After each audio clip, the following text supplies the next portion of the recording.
1 Ekim 99'da biz 8 kişilik arkadaş grubuyla birlikte Kürt halkı önderliğinin başlattığı yeni sürece dahil olma temelinde gelmiştik. Özellikle o dönemde geliş için bazı yollar kapanmıştı. Kürt halk önderi şunu söylemişti: nerede biz savaşı başlatmışsak barış da o noktada gelsin diye. Bu temelde 1 Ekim 99'da biz Şemdinli'de giriş yapmıştık.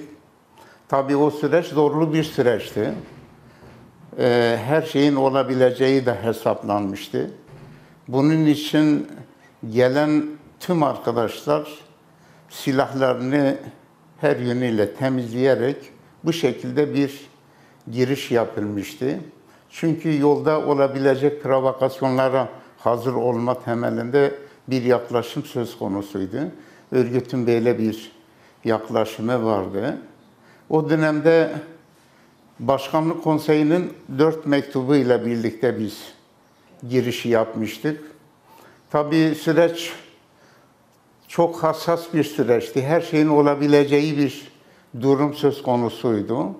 Bunun için Sayın Öcalan'ın çağrısı üzerine ve Önderlik Konseyi'nin onayıyla bu arkadaşlarımız giriş yaptı. O dönemin şartları çok olumsuzdu. Gelişimiz teslim olarak görülme, bu şekilde değerlendirilme durumu vardı. Yine Türkiye televizyonlarında 8 terörist silahlarıyla birlikte giriş yaptığı biçiminde propagandalar da söz konusuydu. Bunların olabileceği hesaplanmıştır önceden.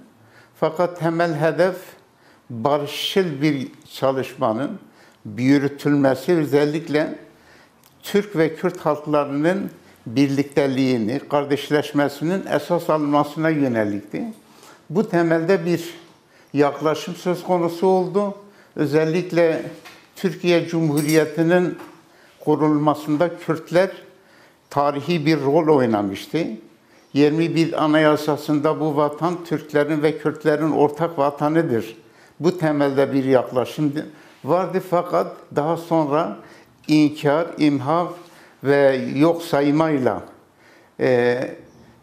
bir politika izlendi ve bu politika sonucunda da Kürtlerin varlığı tümden inkar edildi. Özellikle 1940 ile 70'ler arasında ben Kürdüm diyen bir Kürt bile bırakılmamak şeklinde asimilasyon politikalarıyla hiçleştirilme esası alınmıştı ve PKK hareketini böylesi bir ortamda doğmuştu, büyümüştü ve 99 sürecine bu şekilde gelinmişti.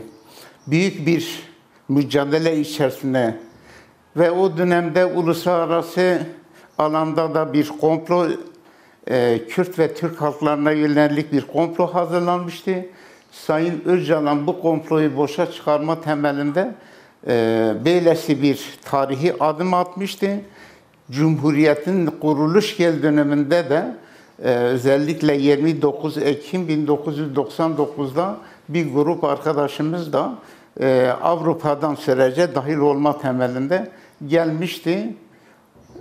Yapılan yargılamalar sonucunda, ki demegelerde yargılamalar yapıldı. Yapılan yargılamalar sonucunda da 15 ile 22,5 yıl kadar arkadaşlarımız ceza aldı. Sonradan tahliye oldu ve bu şekilde şu anda da biz aynı duygu ve düşünce ile özellikle halkların kardeşleşmesi temelinde, Türk halklarının birlik beraberliği temelinde mücadelemizi legal sahada, özellikle yasal bir partinin içinde sürdürmeyi hedef almışız ve bu temelde çalışmalarımızı sürdürüyoruz.